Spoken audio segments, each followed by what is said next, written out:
¿Eres muchos aquí, madreñeros? ¿Daste cuenta por la zona? Por esta zona no había. No, ¿eh? Mira, pues tenéis la exclusiva. Por esta zona no había. Ahora por allí, por donde era yo, y Sietes y Sí, San Martín de Vallés sí. y Vales y todo aquello, sabían hacer madreñes prácticamente todos. Sí, Sí, sí, pancasa, hacienda casi todos. anda, mira, eso sí que no, qué curioso. Porque oye, que sepas hacer cestos o algo, vale, pero coño, hacer madreñes Bueno, cestos ya era un poco más complicado. Estos también los hago. Hacen cestos, ¿eh? Bueno, Mucha gente llama defectos. o sea, defectos me refiero. Sí, No, sí. y que esto no está recto. ¿Y por qué tiene que estar recto? Efectivamente. Claro, Es y que es que... así, no es un defecto. Es que no te sale recto. Claro, igual no- esa blima en concreto está más dura que los otros y Eso no es. entra por donde tiene que entrar. Eso es. Es que... Yo ya les hacía cuando tenía 10 o 12 años.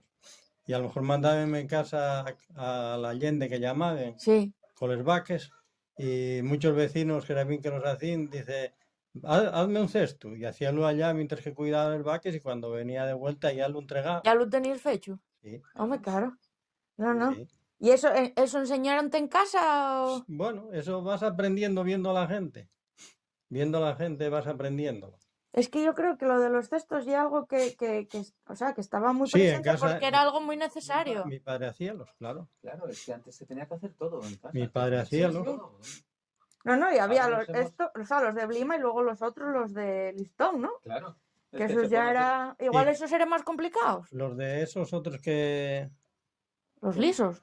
Esos quise aprender, pero no tuve con quién. Ah, El pueblo donde ¿en serio? estaba yo no los hacía ninguno. No, ¿eh? No.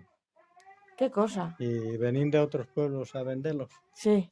Que si hubiera hecho alguno allí, hubiera aprendido, porque yo gustaba me hacer de todo. Claro. ¿Ves? Menos cuidar vaques, gustaba me hacer de todo. Bueno, oye, cosas manuales. Mm. ¿Ves? No, lo que hablábamos antes, que el que lleve de cosas manuales, pues notas, ¿eh? Y tiene esa curiosidad por aprender a hacer distintas cosas.